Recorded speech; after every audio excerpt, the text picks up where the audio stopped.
Hey everyone, you're listening to the Ask BP podcast with Scott Trench, and today we're talking about whether it's better to buy or rent for your personal finances. Stay tuned. You're listening to another BiggerPockets Ask BP podcast, where you'll hear short, direct answers to your biggest real estate questions. Submit your question today on Facebook, Twitter, or the BiggerPockets forums by using hashtag AskBP. And don't forget to pick up your copy of the Ultimate Beginner's Guide to Real Estate Investing and other great content when you sign up for your free account at BiggerPockets.com. With that, let's get to the show. All right, so today's question comes from Kylie from Colorado Springs, and she asks, should I buy or rent?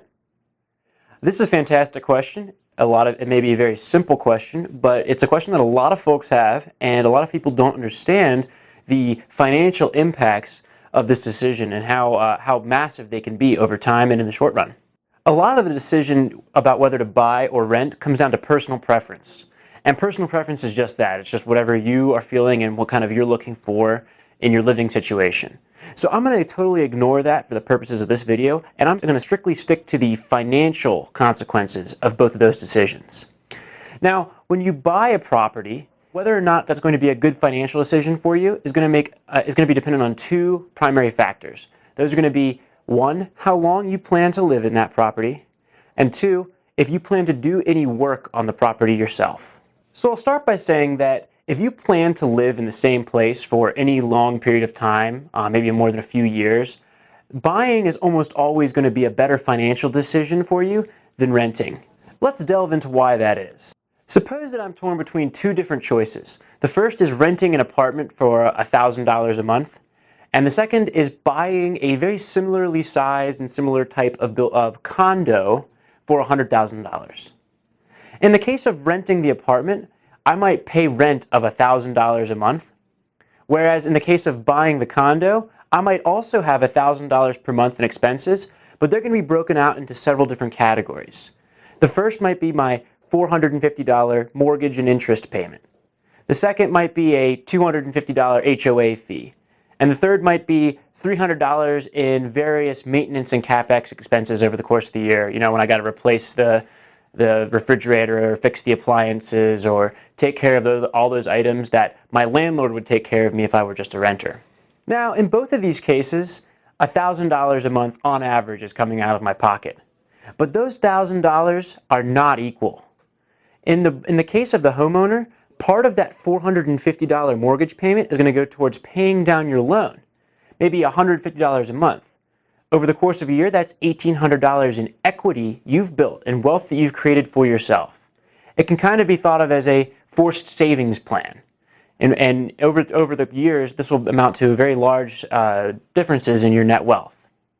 The next part of that payment might be interest.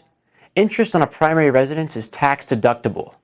So if I pay $300 a month in interest on that, I might pay $3,600 over the course of the year in interest, and I get to reduce my net income by $3,600. If I'm getting taxed at 30%, that might be a savings of $900 over the course of a year. Again, wealth that I'm creating for myself simply by making my payments on my own property. Now, owning a property also has two additional financial benefits besides those associated with the actual structure of the payments I'm making. And the first of those is going to be the potential for appreciation. While properties don't always go up, historical averages tend to show that they do more or less approach inflation. That means that you might see a 1, 2, 3% appreciation rate on your property. Your property might go up in value by 1, 2, or 3% over the years. So in that first year, let's say it goes up by 2%, my $100,000 condo. Well, my equity in the property is just increased by $2,000. My net wealth has gone up by $2,000. That's an opportunity that I would have foregone as a renter. And it's another way that owning gives you a financial advantage over the long term. The third advantage in private wealth creation for being an owner versus a renter is in that last bit of the expense I was talking about earlier, that $300 per month or so in maintenance and capital expenditures and maintaining your property. That $300 is subject to the amount of work that you're willing to do. For example, if you have to repaint the kitchen, you can either do that yourself or hire it out. If you hire it out, it might be very expensive, just like it would be for the landlord to hire a maintenance guy to come and take care of that if you're a tenant. But if you do that yourself, depending on your financial position, you can save a lot of money, and it may be well worth your time.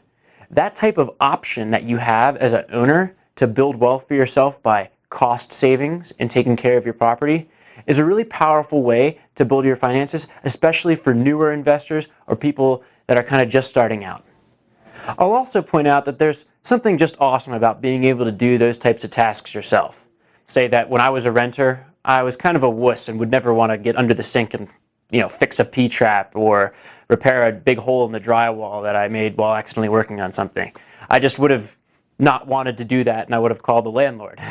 But as a homeowner, I now have those skills, and I feel kind of like a badass when I do them. And I think that's just good for the soul, in addition to being really good for your wallet. So I wanted to point that out as well. So now that we've talked about some of the financial benefits to being a homeowner and owning your own property, let's talk about some of the disadvantages. The first of these disadvantages is that if you were planning on holding the property for a short period of time, you're going to incur transaction costs in selling the property. So when you go to sell a property, you have to pay a seller's agent fee of 3% and a buyer's agent fee of 3%. And these are typical numbers. They can definitely fluctuate from what I'm talking about here. And you might also pay some other types of closing cost transactions. I'd expect if I were to sell a $100,000 condo in my hometown of Denver, Colorado, that would cost between $6,000 and $10,000 for me to sell. That's a real loss to my wealth and money that I can't really take out of the property if I were to go and sell it. You can tell that based on those other numbers we were talking about, maybe $1,800 in loan pay down, maybe $900 in tax savings, and maybe $2,000 in appreciation, that I'd come very close to breaking even or probably lose money if I only owned that condo for a year or less and went to sell it. A second disadvantage to owning property, especially for short periods of time, is liquidity. Maybe I bought the property and I put down a $20,000 down payment.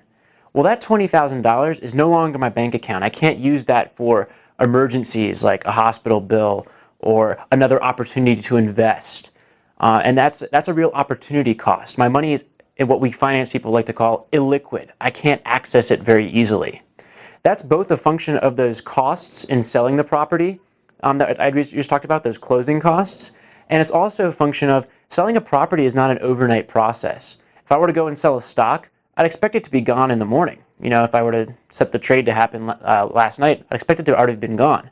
But my condo or my home might sit on the market for several weeks or potentially several months. That means that I can't access that cash for a very long period of time, potentially. So to wrap things up here, we just talked about living in two very similar properties in two different ways. One as a renter and one as a homeowner. As a renter, every single month you're losing $1,000. That's going out your pocket. But you have no closing costs. You're not going to have to sell the property in a few years and have to tie up money in an investment. And life's pretty good. You can just call the landlord to go fix your property up. But on the other hand, as a homeowner, every single month you're contributing to your net wealth, and every single month and year you're having the opportunity for appreciation. At the end of that period, whenever you do decide to go sell your home, yes, you might incur closing costs and a little bit of illiquidity. But the longer that you reside in that property and the more work that you do to improve that property and maintain it yourself, the better off your financial position will be. And this will only compound and compound over time. So, if you're going to buy a property, make sure you can commit. Make sure you can commit to living in the property for a few years, and definitely consider doing some of that work yourself and maintaining your own property. Those decisions can really pay off over just a few years and make a huge difference in your personal finances. All right, so now it's time for our success quote of the day. Our success quote of the day today comes from my fortune cookie, actually, at the Panda Express. It's right here in Cherry Creek here in Denver. Very delicious. But my fortune cookie says, if you dream it, it will happen. I'm not sure if you can see that, and that's a great quote, and I think that it really shows that whatever you can kind of dream up or envision for your financial future, you can get there. Well, that's it for today. I hope you enjoyed the show, and if you did, please give me a thumbs up here if you're watching on YouTube, or give me a comment there in that section on BiggerPockets. I'm really glad that you had the opportunity to listen to us today. And remember, in pursuit of your dreams, don't just learn, but take action. If you dream it, it will happen if you take action. For the Ask BP podcast and BiggerPockets, this is Scott Trench, signing off. You've just heard another episode of the BiggerPockets Ask BP podcast. Submit your question today on Facebook, Twitter, or the BiggerPockets forum by using hashtag AskBP. And for more incredible real estate investing tools and education, including a free download of our book, The Ultimate Beginner's Guide to Real Estate Investing, head over to BiggerPockets.com and sign up for your free account today. We'll see you on the next show.